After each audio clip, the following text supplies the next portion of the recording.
주님의 평화가 겨우 여러분들의 가정에 오늘도 함께 하시기를 축복합니다. 이제 사도신경으로 우리 신앙을 고백함으로 예배를 드리도록 하겠습니다. 같이 사도신경으로 신앙을 고백하겠습니다. 나는 전능하신 아버지 하나님, 천지의 창조주를 믿습니다. 나는 그의 유일하신 아들, 우리 주 예수 그리스도를 믿습니다. 그는 성령으로 잉태되어 동정녀 마리아에게서 나시고 본디오 빌라도에게 고난을 받아 십자가에 못 박혀 죽으시고 장사된 지 사흘 만에 죽은 자 가운데서 다시 살아나셨으며 하늘에 오르시어 전능하신 아버지 하나님 우편에 앉아 계시다가 거기로부터 살아있는 자와 죽은 자를 심판하러 오십니다. 나는 성령을 믿으며 거룩한 공교회와 성도의 교제와 죄를 용서받는 것과 몸의 부활과 영생을 믿습니다. 아멘. 우리 찬송가 214장 같이 부르시겠습니다. 214장입니다. 나 주의 도움 받고자. 214장입니다. 나 주의 도움 받고자 주 예수님께 빕니다. 그 구원 허락하시사 날 받아주소서. 내 모습 이대로 주 받아주소서.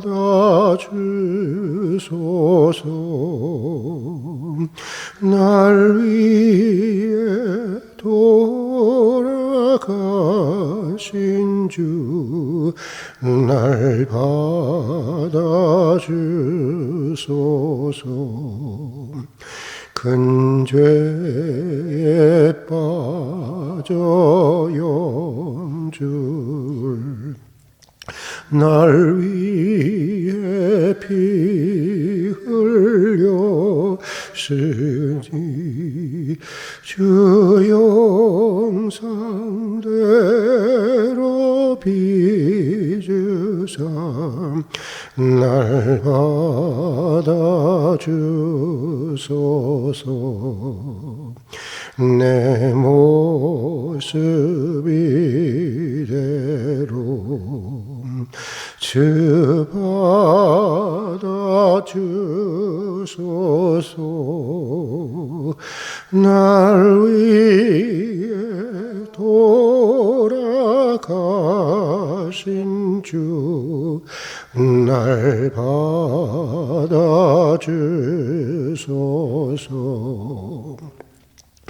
내 힘과 결심 약하여 늘 깨어지기 쉬우니 주 이름으로 구원해 날 받아주소서.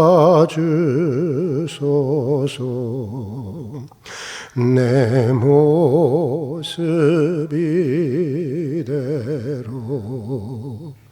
주 받으옵소서. 날 위해 돌아가신 주 날 받으옵소서. 내 주님 소신 발 앞에 나 꿇어 엎드렸으니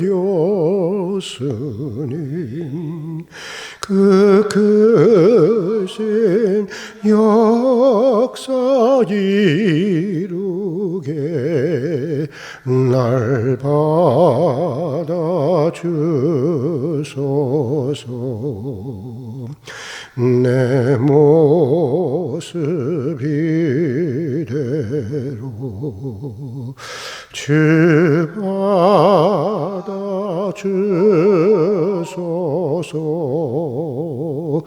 날 위해 돌아가신 주 날 받아주소서.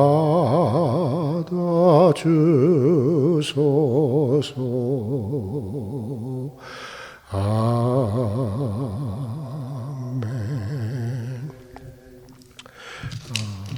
오늘은 시편 119편 65절부터 72절까지의 말씀을 함께 읽고 묵상하도록 하겠습니다. 시편 119편 65절부터 72절까지의 말씀입니다. 구약성경 893페이지입니다. 893페이지 우리 함께 봉독하도록 하겠습니다. 봉독하시는 가운데 성령께서 각자에게 주시는 음성을 들을 수 있기를 바랍니다. 65절부터 72절까지의 말씀 함께 봉독하겠습니다. 여호와여, 주의 말씀대로 주의 종을 선대하셨나이다. 내가 주의 계명들을 믿었사오니 좋은 명철과 지식을 내게 가르치소서. 고난당하기 전에는 내가 그릇 행하였더니 이제는 주의 말씀을 지키나이다. 주는 선하사 선을 행하시오니 주의 율례들로 나를 가르치소서. 교만한 자들이 거짓을 지어 나를 치료하였사오나 나는 전심으로 주의 법도들을 지키리이다. 그들의 마음은 살쪄서 기름덩이 같으나 나는 주의 법을 즐거워하나이다. 고난당하는 것이 내게 유익이라. 그로 말미암아 내가 주의 율례들을 배우게 되었나이다. 주의 입의 법이 내게는 천천 금은보다 좋으니이다. 아멘. 오늘 우리가 읽은 시편 말씀은 모든 문장들이 시브리어 테드로 시작되는 시편 119편의 9번째 문단인데, 오늘 말씀 역시 지금까지 읽어왔던 시편 119편의 말씀처럼 주님의 율례와 법도를 찬양하고 주님의 말씀이 얼마나 귀하고 가치 있고 소중한지를 고백하고 또 간증하고 있는 내용으로 되어 있는 시편입니다. 특별히 오늘 시편 72절, 그러니까 문단의 마지막 절에 보면 오늘 시편 기자는 이렇게 고백하고 있는데, 우리 다 함께 한번 72절의 말씀을 읽어보도록 하겠습니다. 주의 입의 법이 내게는 천천 금은보다 좋으니이다. 우리 한 번 더 읽어보겠습니다.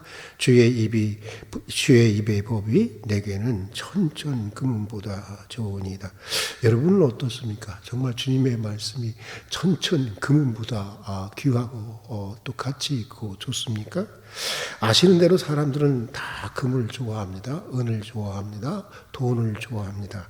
저도 참 좋아합니다. 그러나 오늘 시편 기자는 금보다 은보다 돈보다, 금도 좋고 은도 좋고 돈도 좋지만 그보다는 주님의 말씀이 훨씬 더 비교할 수 없이 좋다는 것입니다. 바꾸어 말하면 이렇게 됩니다. 바꾸어 말하면 아주 굉장히 그 뜻이 분명하게 드러나는데, 주님의 말씀을 얻기 위해서는 천천금은을 다 잃는다 해도 괜찮다는 것입니다. 자기는 그 말씀 가운데 살기 위해서는, 그 말씀을 지키기 위해서는 천천금은이라도 손해볼 수 있다고 하는 것입니다. 포기할 수 있다고 하는 것입니다. 여러분은 어떻습니까?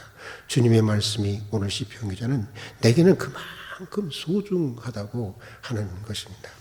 여러분, 아이를 기르다 보면, 다들 아이들 길러보셨겠지만, 아이를 기르다 보면 가끔 아이들이 아기들이 그 위험한 물건을 가지고 놀 때가 있습니다. 요즘 제 손주 채은이가 아주 말썽입니다. 매일 그런 아주 위험한 물건을 자주 갖고 이렇게 놀기도 하는데, 그때 아이의 물건을 강제로 빼앗으려 하면 아이의 저항이 굉장히 심합니다. 그리고 또 그러다 보면 아이의 마음이 상하게 되기도 합니다. 사실 위험한 물건인지를 모르는 아이들의 입장에서 보면은 그것은 하늘이 무너지는 것과 같은 것이라고 생각이 듭니다. 그러므로 위험한 물건을 가지고 노는 아이에게 그 물건을 쉽게 포기하게 할 수 있는 가장 좋은 방법은 아이가 가지고 있는 것보다 아이가 더 좋아 좋아하는 것을 아이에게 제공해 주는 것입니다. 그러면 강제로 뺏지 않아도 아이는 스스로 자기가 가지고 있는 위험한 것을 쉽게 포기하게 됩니다. 그런데 여러분, 아이들만 그런 것이 아닙니다. 가치를 지향하는 존재인, 이 전문적인 용어로는 value orientation이라고 하는데, 가치를 지향하는 존재인 인간은 다 사실 그런 것입니다. 지금 내가 가지고 있는 것보다 귀한 것이 주어지면 지금 내가 가지고 있는 것들은 쉽게 놓을 수가 있는 것입니다. 버릴 수가 있는 것입니다. 포기할 수가 있는 것입니다. 그런데 문제는 뭐냐면 우리가 무엇이 더 가치 있는지를 제대로 잘 모르는데 있는 것입니다. 그것을 안다고 하면은 더 가치 있는 것을 얻기 위해서 필요하다면 정말 덜 가치 있는 것들은 우리는 쉽게 버리고 쉽게 포기하고 쉽게 그것으로부터 자유로워질 수가 있는 것입니다. 믿음의 생활도 그렇습니다. 우리가 오랫동안 예수를 믿고 배우고 결단하고 별짓 다 하죠, 여러분. 그렇죠? 어떤 때는 혈서도 막 써요. 혈서도 쓰고 교회 생활을 해도 세상적인 것으로부터 자유하지 못하고 우리의 신앙이 제대로 성장하지 못하고 성숙하지 못하고 제대로 앞으로 나가지 못하는 이유가 무엇일까? 가만히 깊이 생각해 보면 안다고 고들은 얘기하지만 사실은 제대로 잘 모르기 때문인 것입니다. 아직 신앙적인 가치가 무엇인지, 영적인 가치가 무엇인지 그것을 체험적으로 분명하게 경험해서 알고 있지 못하기 때문인 것입니다. 바울을 한번 생각해 보세요. 바울은 유대인으로서 로마의 시민권을 가질 정도로 유력한 가문의 출신이었습니다. 그는 가장 존경을 받았던 바리새인 중에 바리새인이었습니다. 당시 최고의 학문 기관이었던 가말리알 문화에서 성경을 자세히 보면 그것도 수석을 했던 당대의 최고의 엘리트였습니다. 그런데 그런 그가 빌립보 교회에 보내는 편지에서 이렇게 고백을 합니다. 그러나 내가 유익했던 이 모든 것들을 내가 그리스도를 위해서 다 해로 여기고 배설물처럼 버리는 것은 내 주 예수를 아는 지식이 가장 고상함을 알기 때문입니다. 무엇을 알기 때문이라고요? 내 주 예수를 아는 지식이 가장 고상함을, 최고의 가치가 있음을 알기 때문이라고 하는 것입니다.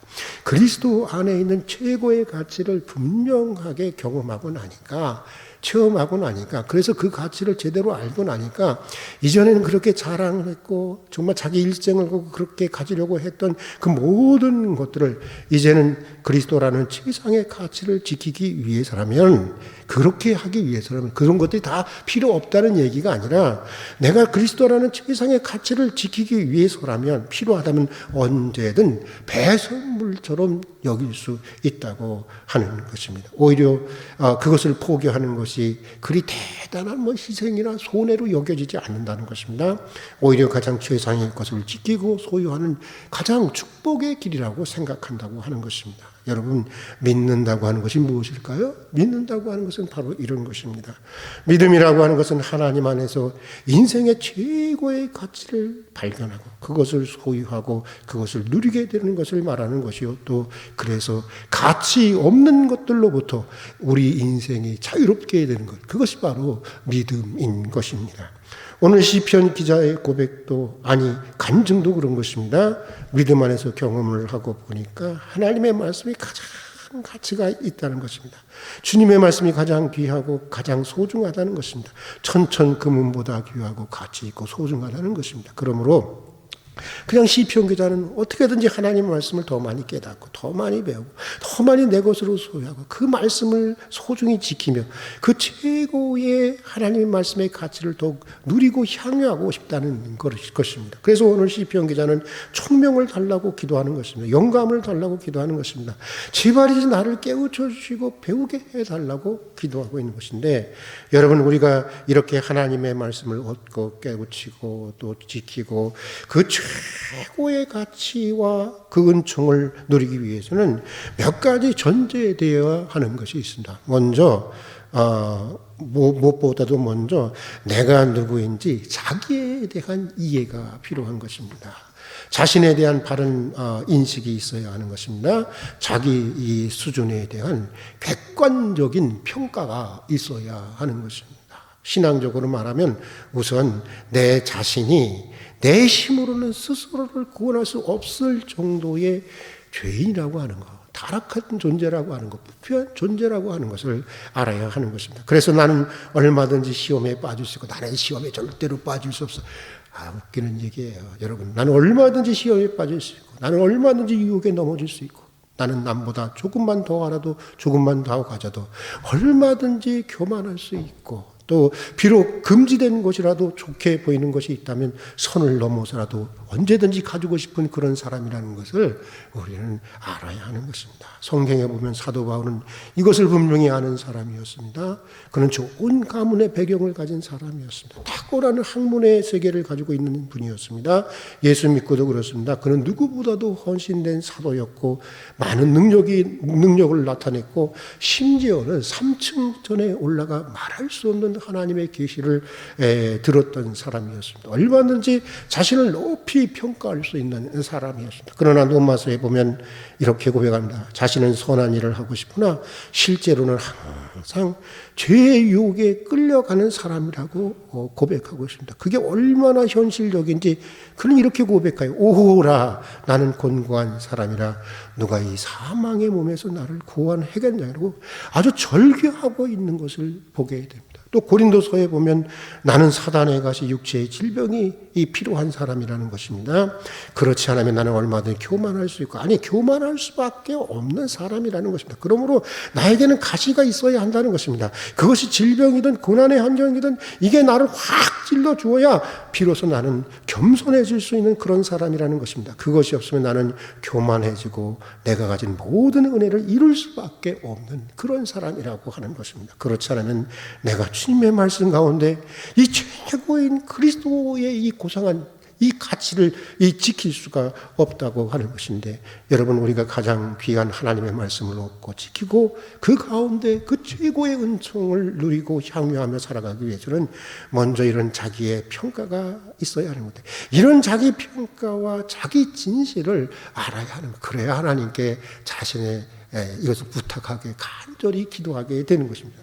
자, 또 이렇게 하기 위해서는 우리가 우리에게 무엇이 있어야 되냐면 하나님의 지혜와 하나님의 지식에 대한 확실한 믿음의 고백이 있어야 하는 것입니다. 다시 말해서 하나님이 나보다 나를 더 잘하신다는 것을 알아야 하는 것입니다. 내가 어떠한 사람이고 무엇을 해야 하고 어느 길로 가야 할지를 하나님이 나보다 훨씬 더 잘 알고 계시다. 여기에 대한 확고한 믿음이 있어야 하는 것입니다. 우리는 대부분 그런 것 같아요. 언제든지 내가 나를 가장 잘 안다고 생각합니다. 그렇게 생각을 합니다. 그런데 사실은 그렇지가 않더라고요. 세상에는 나보다 나를 더 잘 아는 훌륭한 사람들이 있습니다. 하나님이 아니라 훌륭한 사람들이 많이 있습니다. 우리 교회에도 여러 번 오셨지만 몇 해 전 돌아가신 최옥주 전도사님이 제게는 바로 그런 분이셨습니다. 그분은 제가 아주 깊은 것까지도 제가 알지 못하는 부분까지도 아주 샅샅이 통찰하고 계시는 분이셨습니다. 젊은 신학생 시절 한 번은 제가 전도사님에게 물었습니다. 전도사님, 저는 저에 대해서 하나님이 좀 다 보여줬으면 좋겠어요. 라고 했더니 전도사님이 웃으면서 하는 얘기가 이 아이놈아 너를 보여주시지 않는 것을 감사하게 생각하고 살아 이놈아. 너 같은 자존심에 네가 어떤 사람인지를 하나님이 한꺼번에 다 보여주시면 너는 감당하지 못하고 자살할 거야. 네 자존심에. 그런 얘기를 하더라고요. 그 말씀을 듣고 생각해 보니까 정말 그렇다는 생각이 들더라고요. 실제로 위대한 부흥의 시기였다고 하는 18세기 서구에서 부흥의 시대라고 하는 18세기 서구에서는요. 성령의 강력한 그 거룩한 조명을 받고 자신의 비천한 현실을 발견하면서 스스로 자살한 사례들이 여러 있었습니다. 특히 요한 예슬레의 집회 가운데서 이런 일들이 많이 일어났던 것입니다. 전도사님이 보기에는 남다른 깊은 영성을 가진 전도사님이 보기에는 저도 그런 사람이라는 것입니다. 여러분, 하나님이 보여주는, 그러니까 하나님이 그냥 보여주시는 것만큼 사는 것도 사실 이게 은혜인 걸 우리가 알아야 하는 것입니다. 나보다 훌륭한 사람에게는 내가 볼 수 없는, 그처럼 내가 볼 수 없는 내가 보이는 것입니다. 그래서 사람은 스승이 필요한 것입니다. 저도 좀 이런 스승이 되었으면 참 좋겠어요. 그런데 하물며 전지전능하시다는 하나님은 어떠시겠습니까? 하나님은 나보다 훨씬 더 나를 잘 아시는 분인 것입니다. 그러므로 하나님에게 다른 게 필요 없는 거예요. 그저 말씀하십시오. 종이 순종하겠나이다. 이 사무엘이 그러잖아요. 하나님 앞에 처음 말씀을 들을 때 말씀하옵소서 종이 듣겠나이다. 이거면 족한 것입니다. 하나님의 말씀을 우리는 자꾸만 참고하려고만 해요. 하나님의 말씀은 참고서가 아닙니다.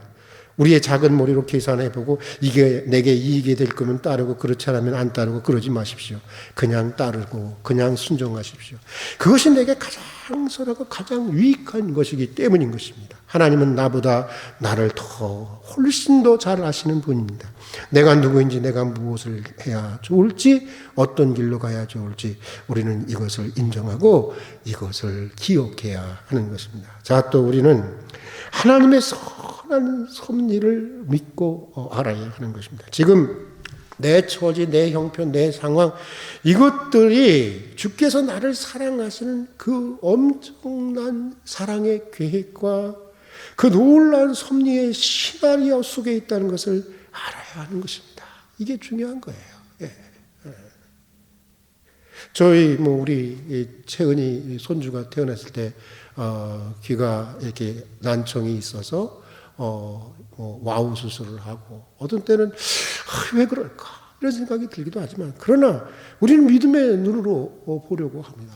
이것은 채은이를 향한 하나님의 엄청난 사랑의 계획과 그 놀라운 섭리의 시나리오 속에 이 일이 있게 됐다고 하는 것, 그것을 우리는 믿음으로 바라보려고 노력하고 있는 것입니다. 여러분, 참새 한 마리도 주님이 허락하시지 않으면 땅에 떨어지지 아니한다고 하지 않습니까? 그러므로 우리는 내 뜻대로 안 된다고 불평할 것이 아니라, 이거 굉장히 중요한 얘기예요. 내 뜻대로 내 인생이 진행되지 않는다고 불평할 것이 아니라 내 뜻대로 안 되는 여기에 담긴 하나님의 섭리를 알게 해달라고 기도해야 하는 것입니다. 하나님의 시나리오가 무엇인지를 깨우쳐 달라고 기도해야 하는 것입니다. 그리고 내가 이런 환경에 대해서 어떻게 책임 있게 응답해야 하는 것인지 지혜를 달라고 구해야 하는 것입니다. 그리고 우리는 그저 나를 나보다 더 잘 아시는 하나님, 내 과거도 아시고 현재도 아시고 미래도 아시고 또 그것을 주관하시고 섭리하시는 하나님의 뜻과 말씀을 오직 따라갈 뿐인 것입니다. 어느 찬송가에 가서처럼 저는 이 찬송가 참 좋더라고요. 살든지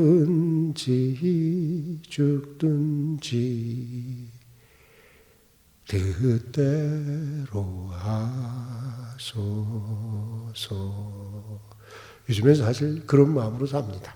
이 믿음으로 주님이 인도하시는 대로 우리는 그저 걸어갈 뿐인 것입니다. 그래서일까? 오늘 시편 기자는 결론적으로 이런 간증을 하고 있습니다. 우리 71절의 말씀을 같이 한번 읽어보겠습니다. 71절 같이 읽겠습니다. 고난 당하는 것이 내게 유익이라. 이로 말미암아 내가 주의 율례를 배우게 되었나이다. 다시 한번 읽어보겠습니다. 고난 당하는 것이 내게 유익이라. 이로 말미암아 내가 주의 율례를 배우게 되었나이다. 먼 후일에 이 시편 기자가 되돌아보니까 오늘 내가 나된 것은 다 그날에 고난이 있었기 때문이었다고 하는 것입니다. 돌아보니 오늘이 있기 위해서는 그것들이 다 필요한 하나님의 섭리였고 하나님의 기쁜 시나리오 속에 있었다고 하는 것입니다. 고난을 당할 때는 어려웠지만 멀리서 뒤돌아보니까 고난당한 것이 오히려 내게 유익되었다고 하는 것을 알게 되었다는 것입니다. 그 고난에 하나님의 깊은 섭리와 오묘한 하나님의 시나리오가 있었다고 하는 것입니다. 무엇보다 오늘 시편 기자는 그 고난을 통해서 내가 하나님의 말씀의 귀중한 가치를, 최고의 가치를 깨우치게 되었다는 것인데, 그런데 여러분, 그걸 나중에 아는 게 아니라 고난당할 때, 아니 당하기 전에 미리 알면 얼마나 더 좋을까요? 여러분, 그런 생각이 들지 않습니까? 고난당하는 것이, 오늘 시편 기자는 이렇게 고백을 합니다. 아니, 이렇게 간증을 하는 거예요. 간증을, 자신의 삶에 대한 간증을 합니다. 고난당하는 것이 내게 유익이라. 이로 말미암아 내가 주의 율례를 배우게 되었나이다. 오늘 시편 기자의 이 고백이 우리 모두의 고백이 되기를 바라면서 오늘 여기까지 하도록 하겠습니다. 같이 기도하겠습니다. 사랑하는 하나님 아버지, 오늘도 이른 새벽 저희를 깨워주셔서 이렇게 예배의 자리로, 기도의 자리로, 찬양의 자리로 불러주셔서 진심으로 감사드립니다. 오늘 시편 기자의 고백이 저희들의 고백이 되게 해 주시옵소서. 주님의 말씀이 가장 귀하고 가장 가치 있고 가장 소중한 것임을 알게 해 주시옵소서. 그래야 주님의 말씀을 지키고 그 말씀 가운데 살아가기 위해서는, 그 최고의 가치를 향유하면서 살아가기 위해서라면 세상에 그 어떤 것도 버리고 포기할 수 있는, 쉽게 버리고 쉽게 포기할 수 있는 믿음의 사람들이 되게 해 주시옵소서. 주님의 말씀은 천천의 금보다 소중한 것이기에 그 말씀 가운데 바로 설 수만 있다면 어떤 고난도 내게 유익한 것임을 알고 감사할 수 있는 믿음의 수준에까지 저희 믿음이 자라고 성장하게 해 주시옵소서. 오늘 하루의 삶도 주님께 맡겨드립니다. 일용할 필요를 채워주시고 오늘도 평강의 길로 인도해 주시옵소서. 예수님 이름으로 기도드립니다. 아멘. 주님 가르치신 기도로 예배를 마치도록 하겠습니다. 하늘에 계신 우리 아버지, 아버지의 이름을 거룩하게 하시며 아버지의 나라가 오게 하시며 아버지의 뜻이 하늘에서와 같이 땅에서도 이루어지게 하소서. 오늘 우리에게 일용할 양식을 주시고 우리가 우리에게 잘못한 사람을 용서하여 준 것 같이 우리 죄를 용서하여 주시고 우리를 시험에 빠지지 않게 하시고 악에서 구하소서. 나라와 권능과 영광이 영원히 아버지의 것입니다.